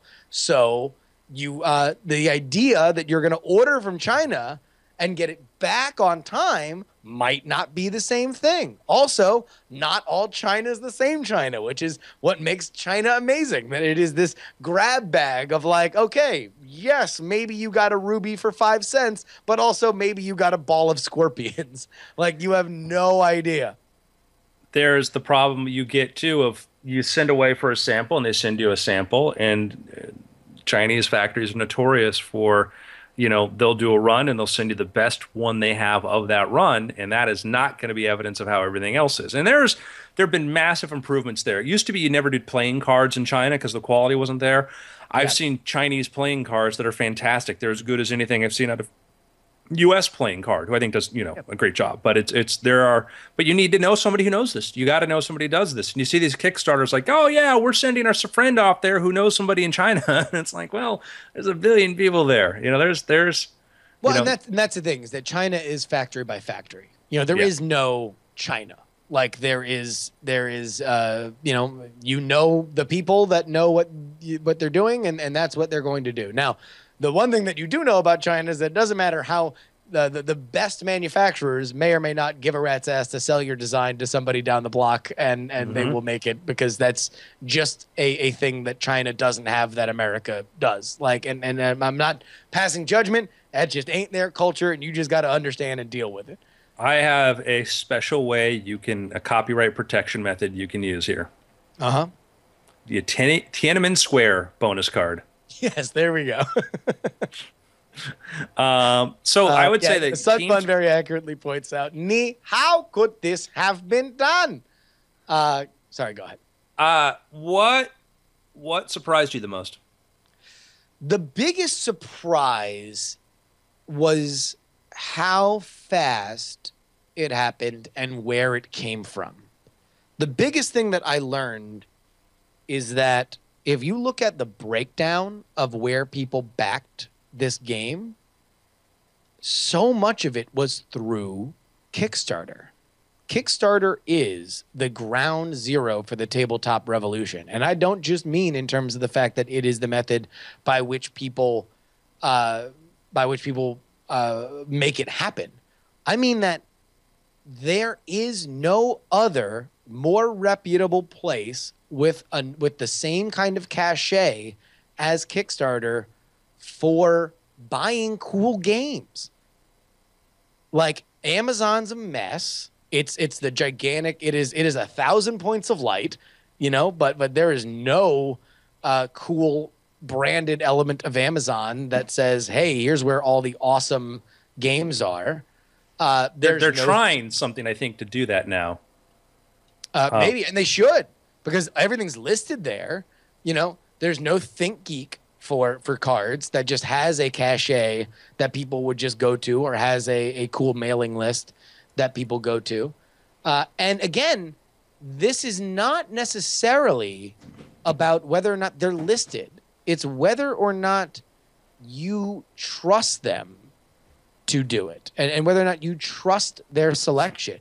You trust Kickstarter selection, even though there's a chance this game might not ever get to you, whether or not it's not funded or funded.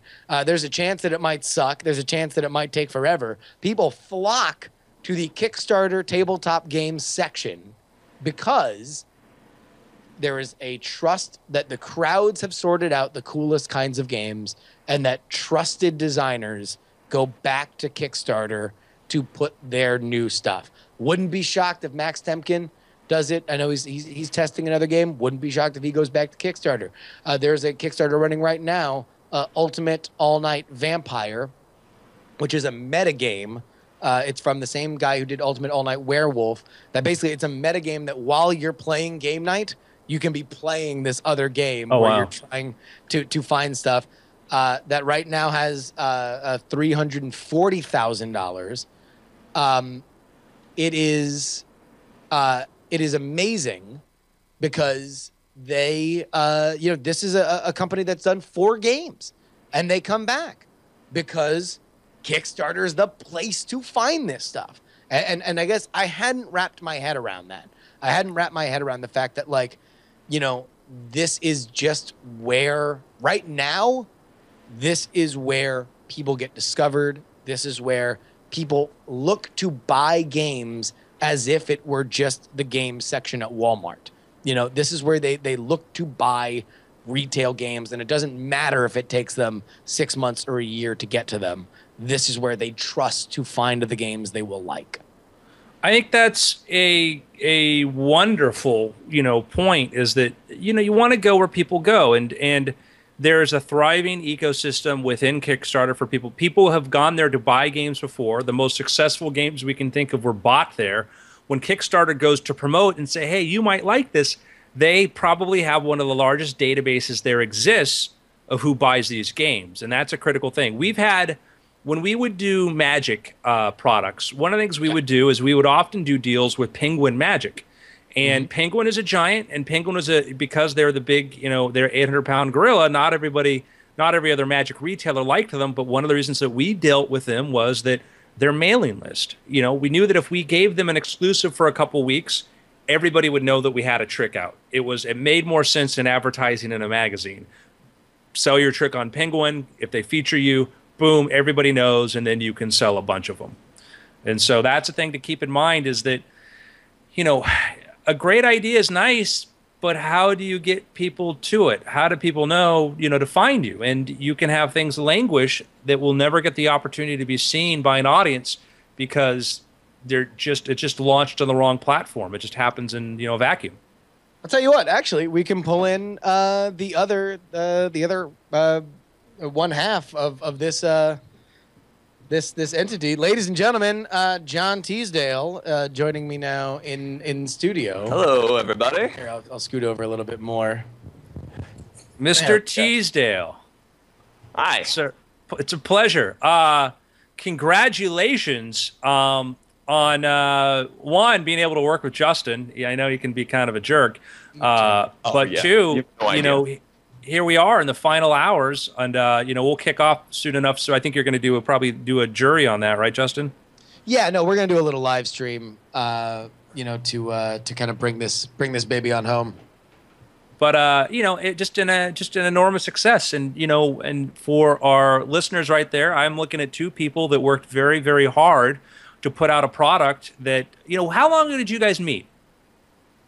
We met like 2.5 years ago. Yeah. Like 2 years at the Go Game. So, just a little over 2 years ago, you guys were complete strangers, perfect strangers, if you will. And now, yeah, and then at my interview, I'm like, he stood out. I'm like, that's the guy I'm not gonna like at the company. So there was 2.5 years we met. Then there's about 3 months where I thought he was an aloof dickhead, and he thought I was a arrogant fuckwad. And you both were right. Yeah. And then we realized, tomato. Let's call the whole thing off. It's just like every great romance, guys. There's just that heat and antagonism. And now you guys, in a very short amount of time, relatively considering, you've now created a successful card game, which could be, the first of more that we see from this brain trust theory and the capabilities you have. Because I know, John, you're a guy with many, many, many ideas and capabilities and stuff, and the way that you guys work together. And Justin, every now and then, goes and surprises just when I think you can't do anything dumber. It's funny. I was talking to Bacon Donut, who for those of you who follow Twitch streaming has a tremendous following there, and he's out at PAX. But I was lucky enough to meet him on Thursday. We played the game. He really liked it, and he tweeted it out today, and I was thanking him for that. And he was like, we were like talking about the timing, and he's like, man, that was a great idea. And it's like, yeah, every once in a while, I kind of do something that makes you possibly think that this is on purpose, and I'm not just constantly flailing and trying to make things happen at the last minute. I actually noticed that a lot when dealing with Justin. I often say it's like, "Hey, that was really well done. How you like sort of built up to that?" And he's just like, "I just like I was gonna post a bird photo, but then I saw this one instead, and I thought it'd be better." So we asked before, like, what most surprised you, and I think that you had a plan in place to try to get conventional media, to sort of capture that. And what happened with that? So it turns out that everybody goes on vacation the last week of summer. We had a bunch of people. We had a PR dude that is out there in New York right now trying to work a bunch of cable connections. We have professional wrestler Sean Waltman, a knee X-Pac, who apparently is a follower of Andrews and retweeted the Contender game, and then wound up at replying or DMing me saying how much he loved the game and that he wanted to get it out to a lot of his traditional media contacts. The big thing is that we there's a lot of that kind of stuff just. It either does happen or it doesn't. It turns out that this week wasn't ideal for it, and we had our PR people tell us to extend the Kickstarter another week. They wanted us to extend it beyond this week so we could possibly work that angle, and then ultimately we just kind of felt like the Kickstarter is going to be what it is. It'll probably top out at about 140. So, at the end of the day, we'd rather just continue to build our media contacts and everything. And listen, this thing's going to be on sale for pre-sale later this evening, and not with all the cool things you can buy on Kickstarter. So please buy on Kickstarter for the next 3 hours. But when that is, it'll still be out there, and we can still work it. But the media stuff is stuff that either it happens or it doesn't, and you can't try and force it, or else you're going to burn the bridges that you're really going to need down the road when this presidential race is even more hopping than it is now. Right, that's the part about the Kickstarter that actually has me most excited, is that we've done all of this with basically just natural growth throughout our circles. Like we've got like as Justin was saying earlier, Kickstarter staff pick, like getting on the Kickstarter email blast. That was a great, solid day for us. And we've gotten a lot of stuff through people browsing on Kickstarter. But as far as all of our natural efforts, pretty much everything that's caught has been direct, our direct circles. So as soon as we just start popping into the mainstream, who knows where this could go. I certainly think that's an exciting way to look at it. You hope to raise $15,000 to make the card game a viability and not go broke with printing costs. You've now exceeded that by over $100,000, and I understand people it's not like they're just going to throw a bunch of money into a room and start shoving cash into their pockets. There are big expenditures here, and with that comes the decision. True story. I don't know how much we're going to make on this at all. I mean, we're still waiting for we got to make a few big key decisions on exactly, where we're getting it printed, and there's a few more kind of dominoes that need to fall. But I don't personally expect to see really anything. I know. I'm in the opinion where the more money we spend this run, the more money we'll make on the next cycle, right? So if we spend all of it overstocking on additional games, that keeps the price per unit of those games down, which means when we sell them again, then that's when profit actually happens. And you guys have been doing a lot. I've talked to Justin a bit about this. You've been doing a lot of research. You've been calling other card game manufacturers or people who created these games and asking them, well, what have you sold after the fact? What are the price points and what are this? Rather than often people they think that, they're alone and they don't reach out. They don't make the effort to ask other people. And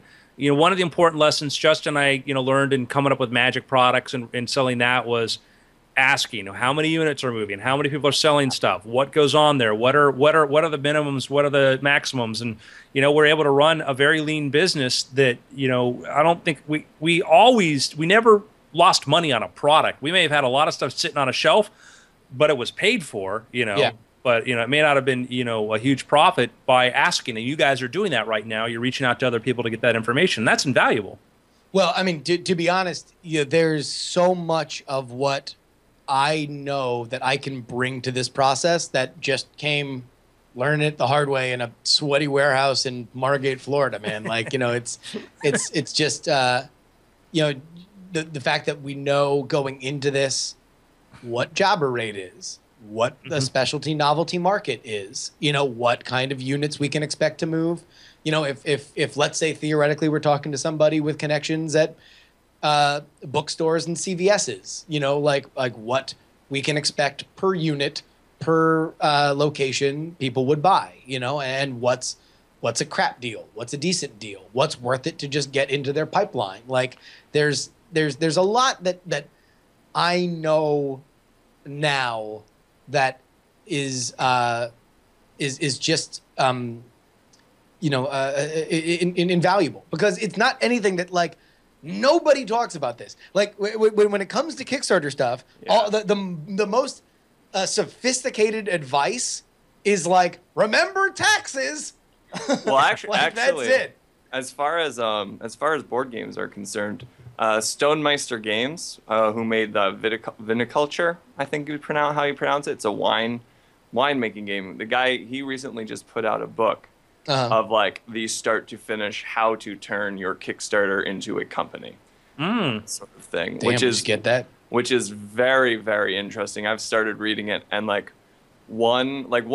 think the biggest problem we made in our campaign, the biggest mistake that we made was underestimating our international demand. Yeah. So we had no plan for international shipping. And that basically caused us to, one, have to sort of tack it on as an extra, and now it's really expensive, and it's almost too expensive for international folks.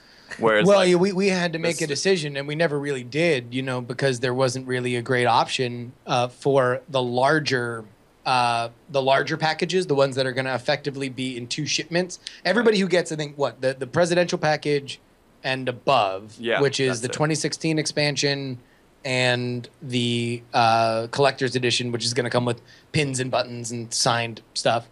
That's going to have to come in 2 different shipments. And for the single shipment stuff, it makes sense. We can send internationally. It's just going to cost more, and that's understood for people who are buying something from America. For the double shipments, it just is either we have to tell them, listen, we're gonna put this on a literal slow boat to China, or we are going to have to charge you a ridiculous amount of money, and either $40, and then a lot of times they'll have to pay import tax and customs as well. Yeah, which is that's I feel bad doing it, and the solution that he have that was proposed in that book is fulfilled directly to Amazon Germany, fulfilled directly to Amazon Australia. And he, the reason that he can get away with that is because he knows he has the demand in those countries, whereas we did not. No. We just sort of assumed, we're not going to have international demand. I'll tell you what, though, Amazon Sydney, watch out, because I think all of our international demand has come from Australia, it seems like. Yeah, definitely. And if we find a way to save money on that shipment, we'll definitely include something a little bit. No, we'll figure it out. I mean, listen, we're going to look at it. I told somebody from Australia the other day, it's like either we're going to figure out a cheap option that's going to be super slow, we're going to figure out a really expensive option that'll be super fast, or, and this is my favorite option, I just quit my job. I put a bunch of them in the back of a car, and I just roam the Aussie countryside like Mad Max, delivering games by hand. Yeah. Whatever it takes to get it done is the bottom line there. There's a you know about MBag, which they used to do. I don't know if that exists anymore. That's how we used to ship books overseas. So I would get orders for Magic books in the UK. And the UK retailers or the wholesalers knew how to do that, and what that was a classification. It was a slow boat way to do it, but it was because for printed matter, you could do that. So if you take a look at MBag, and one of the ways you can do that is you can ship rather than shipping them discreetly as discrete items, is you can find somebody over there to say, hey, listen, we'll pay you $1 for every one you put in the post, and then you ship it, let's say in bag or whatever. Oh, I see. So it sort of batches it. Well, a new thing that's coming out is actually Max Temkin's new project. Yeah, no, Blackbox.cool. It's not available yet. We would have really That would have been loved nice. to be in business with them because they definitely know exactly the problems that we are facing. Definitely. So what is this? This is something to watch out for, and you learn everything. You learn a lot on each new Kickstarter, I think, because you've done 2 Kickstarters before. I mean, yeah, one, but really only One like since I didn't. Well, yeah, no, we did 2 seasons of FSL, Right. but even then, it's like we relied on another guy to do all the fulfillment. So we just paid him to Right. send out the T-shirts, print and send out the T-shirts, and then he just sent me and then Tom a box that we signed a bunch of stuff and then put it in a pre-stamped envelope and put it back in the mail. So. That's pretty rad. Yeah, no. Listen, I've done nothing smart by myself. Like literally, my greatest benefit in life is being friends with cool people. Right. Well, I guess another reason for those folks who are international folks who do want the expansion pack is, again, it comes down to taxes, because the expansion pack, we're still writing it as the debates are going on. So there's no way The 2016 the one. 2016 The expansion. politically work one is done. Yeah. Yeah. So, like, there's no way we're going to be able to even put in the order for those before 2016. And then, so all that money that we get now, we are going to have to pay taxes on as soon as the year rolls around. So as long as we can get the order in and get, like, the production started, then that's a tax write-off, and we don't have to pay taxes on that as profit. But actually having to hold on to that cash immediately cuts 30% off of the top of it if you hold it over for that the new year. So it will eventually be available. We're just not gonna start selling it until it's ready. So you can, just so you know, like if you do, I think you pulled that up there, you're looking at $1 a pound if you use M-Bag to get it over there. That's putting that's if you wanted to put a bunch of things into it. Was that using that site that we pulled up? Oh wait, yeah, I found the same one. Yeah. This one says that M-Bag service has been discontinued. Oh, what's the new? I wonder did they come up with a new placement for that? But anyhow, I mean that's something. But if the consideration is you can use some form of international shipper to ship them in bulk over there, then have another person reship them, because you'll cut your cost down by like 90% if you do that, as opposed to send them individually from here over there. Yeah, Tanky asks, will we go for a retail product post Kickstarter? Then you can let distributors move this shit. Well, so here's the question with that. Number one, if we are going to go for a retail product, what that effectively means is, are we going to sell wholesale? Are we going to go to other physical locations and try to sell our product? What that really means is you sell that. All right, so here's the first thing. Let's say we want to do this frontier style. That means that we are now going with our Daniel Boone hats to every game store and retail bookstore, novelty store, retail location that sells those products, and we are making individual deals with them. When I mentioned to Andrew about the idea of a novelty market and what those orders are, effectively, they are 3 to 5 pieces per. So that means that if we are selling the base deck only, the $25 base deck, that we are going to sell to them for jobber rate, which is, what, 40% usually? And we may actually up that base deck to $30 for MSRP. Yeah. So I mean, basically, so there is a discount. You sell at a discount for tiny quantities, and then you pay the money on top of all that. So, all right, that obviously stinks like a bag of fat asses. Yeah. Ain't nobody got time for that. Nobody's got time for that. So then what do? You go to a wholesale distributor, okay? So, doing my research, I go and find that there are 2 major tabletop games wholesale distributors, one far larger than the other. We are people with literally no clout in the industry, making our first major game with only a successful Kickstarter to our name. All right? Better than if we just printed out a bunch of cards out of our printer. But from a business perspective, doesn't really mean a whole hell of a lot. So we have gone through proper channels, which is leaving an email on a guy's email address and sending a follow-up message, and we've got nothing else. Now, let's say theoretically that happened. We got a bite from a wholesale distributor.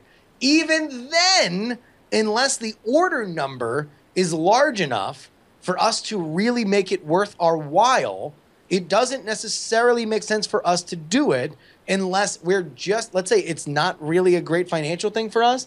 It's a prestige thing, and maybe it bumps us up to a different price break in terms of our printing. But other than that, there might not be a reason to do wholesale. And aside from just having it be a high five awesome moment that we could walk into a physical store and see something that we created, it's not not necessarily a huge thing that's really beneficial. And I mean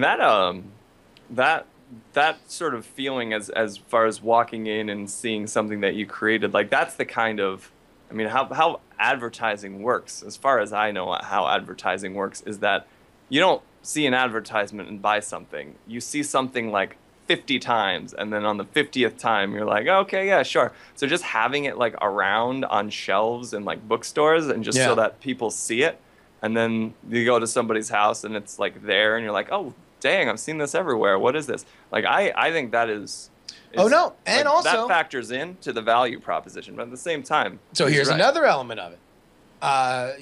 They just put out the word for tabletop games for Tabletop Season 4. Their big number one, big bold-faced rule is it needs to be available in retail locations if they are to consider it by the time that the episode airs. Do you think that Amazon is a retail Somebody location? asked that on Will Wheaton's blog. Oh. Will Wheaton himself responded and said maybe it would be a case-by-case basis, but the expectation is that game will move a lot of units, and they don't want it there to hit a bottleneck. Right. They don't want a Betrayal of the House on the Haunted Hill scenario. Is that what happened? Yeah. Like, so it was this, basically the games were going for like $300, like third-party sale. Because there were so few They were of just them. like, they're just out. They're just gone. So now the question is, and again, like there are no necessarily right answers to this. It is just, because really what Tabletop is caring about is whether or not you're going to put enough in the pipeline for a bunch of people to buy it. That'd be really, really good. But will they consider it unless we put it in a bunch of, wholesale locations? And let's say they order a bunch. Are we shorting our own possibilities to sell it online? Because our stock will be less if we don't order more to keep X amount on hand as we sell. And then, of course, whatever that churn rate is also something that we really don't know post Kickstarter. So yeah, there's a lot of things that even if the wholesale doesn't come through on the first shipment, like we are definitely going to over order on our first order, and we're going to see a lot. We're going to see how the market is responding to it. Maybe some of these big press pieces will hit. We have right now Larry Lessig is a Democratic candidate, and one of his top campaign staffers is really working on getting him to sign one of the cards for our backer pack goals. And that may even come through today. So I'm like really crossing my fingers for that to happen, and just keep building the cultural mystique around the contender and its relationship to the actual political process of America.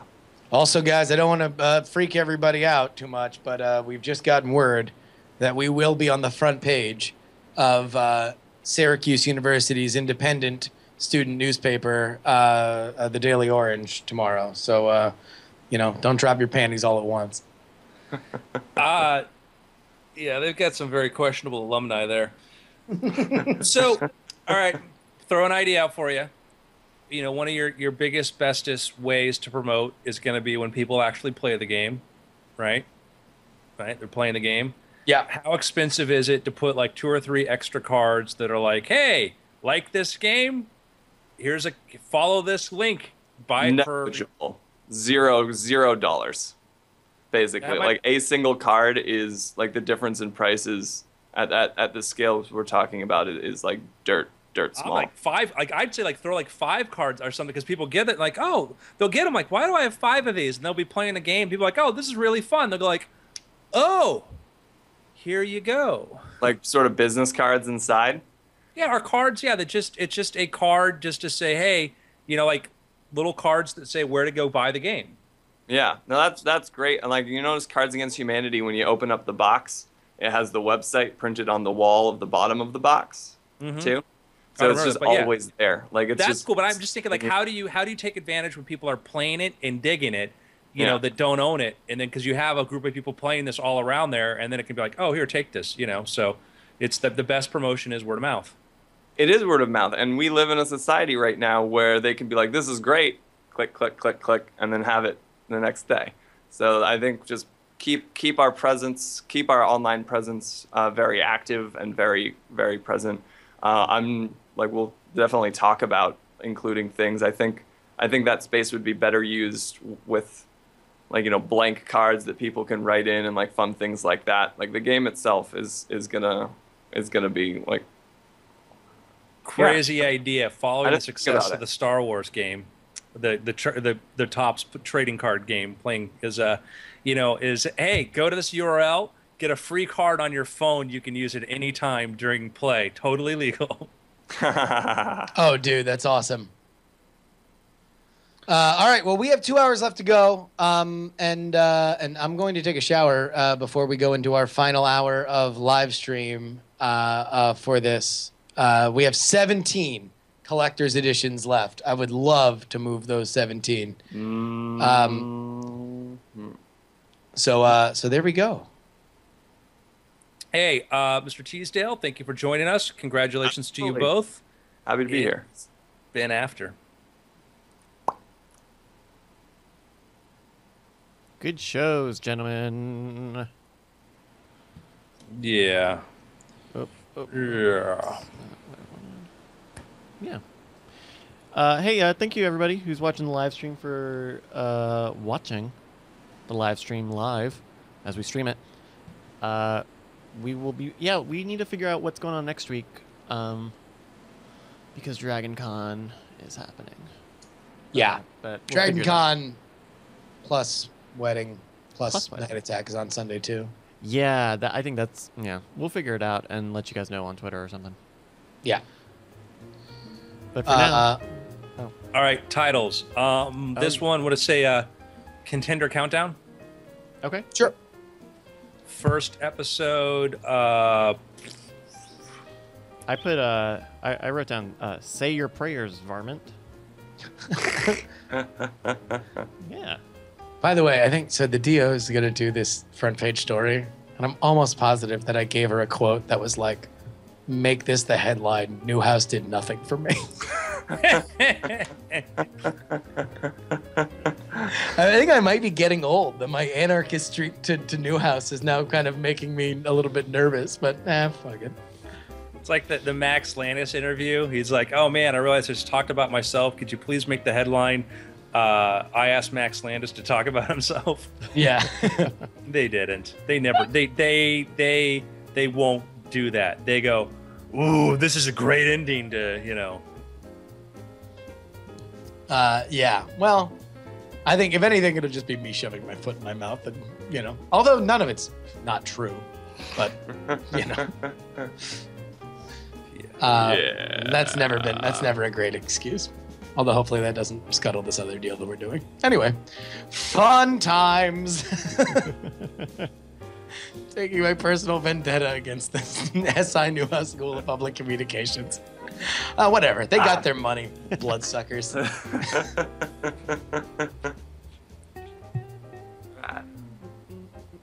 Are we off? Oh, no. I thought we were saying stuff. All right. Goodbye. Live stream.